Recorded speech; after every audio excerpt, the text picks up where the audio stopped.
The new leaks on global surveillance practices claim that British intelligence agency GCHQ has been intercepting and collecting webcam images from millions of online users. RT Sarah Firth has the details for us now from London. This was the British intelligence agency GCHQ with the help of NSA's programme codenamed Optic Nerve, and this is essentially collecting still Yahoo webcam chat images from 1.8 million Yahoo accounts to be exact, and then storing them on databases. Now, the images were an experiment in what they call automated facial recognition, and it was used to monitor not just GCHQ's existing targets, but also to discover new targets. But it seems they were getting a little bit more than perhaps they'd bargained for, because, as they quite coyly put it, it seems that a lot of people don't use the webcam chats just for conversation, and so it seemed they had quite a large number of images of a sexually explicit nature. In fact, the documents revealed between 3 to 11% of the data they were receiving was of undesirable nudity, as they call it. Now, Yahoo have responded furiously to this, saying that they had no knowledge or involvement in this, and if the report proves true, that it represents a whole new level of violation. That's certainly something that's being echoed in public sentiment in response to these latest revelations, was one social media user so eloquently put it: CCTV on the streets, GCHQ in your sheets. Well, let's get more perspective on this from an investigative journalist, Tony Gosling. He joins me live now from the UK in Bristol.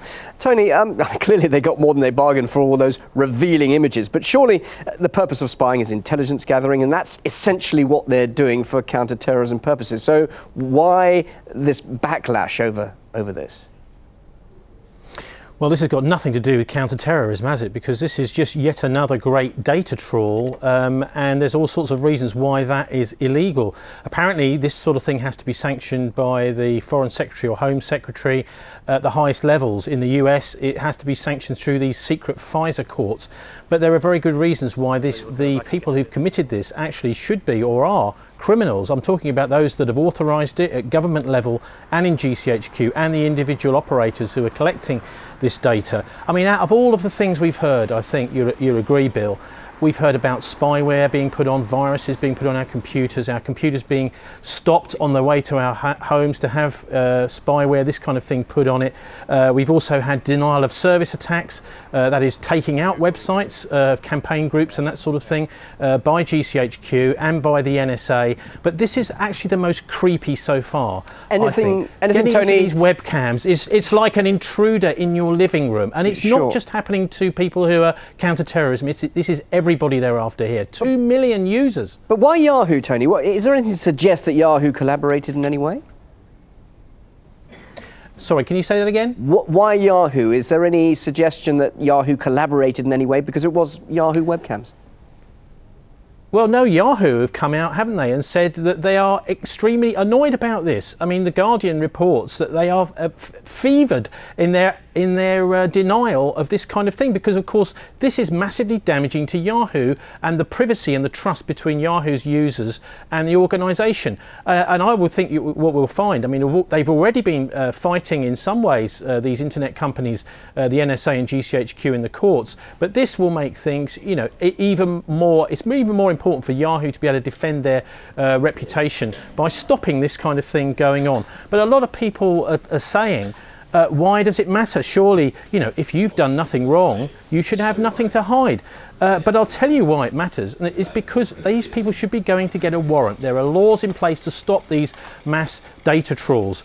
And why does it matter? This is why it matters. There's a book by Edwin Black here which recounts the way that the Nazis used these massive databases, helped with the help of IBM back in the 1930s, to get the names and addresses of trade unionists, gays and Jews. And this is how Hitler got his addresses of innocent people to then go up and arrest. So it's about time time that we learnt our history and made sure that these laws to stop these mass data trawls are enforced, Bill. And just also, you say, well, if I've got nothing to hide, but clearly a lot of people were exposing some very personal images of themselves.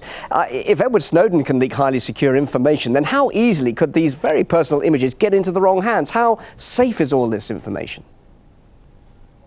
Well, I think generally most of the organisations like Yahoo do put a lot of effort into making sure that that data is secure as it travels across the internet.